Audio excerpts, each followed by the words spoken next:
Bloemekinders, leg die stiletto's weg. Vergeet die bloedige tafereelen.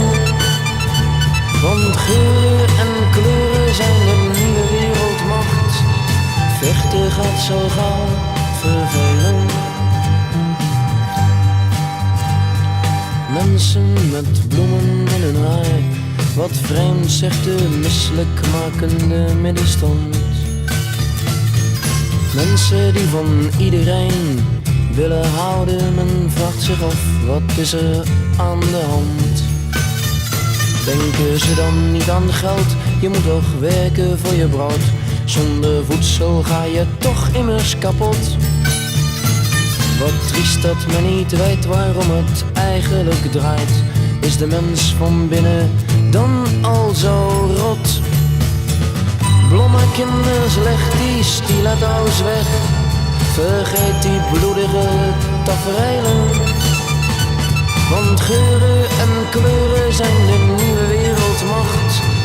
Vechten gaat zo gauw vervelen.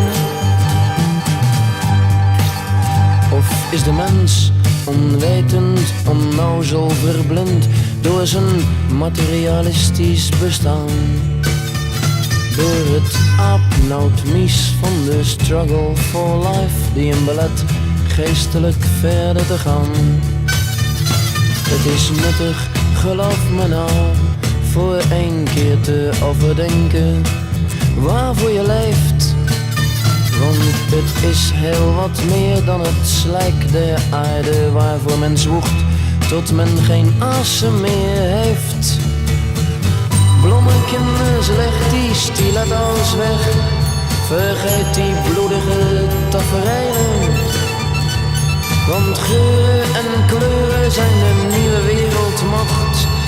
Vechten gaat zo gauw vervelen.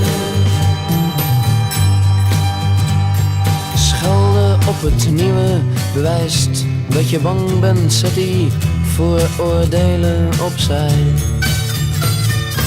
Hoop doet leven, de gedachte aan iets moois maakt toch immers iedereen blij. Ook ik dacht vroeger dat het helemaal niet deugde, maar nu het de goede kant uit gaat, wil ik helpen, althans proberen te streven naar een wereld zonder haat. Bloemekinders, leg die stiletto's weg. Vergeet die bloedige tafereelen. Want geuren en kleuren zijn de nieuwe wereldmacht. Vechten gaat zo gauw vervelen.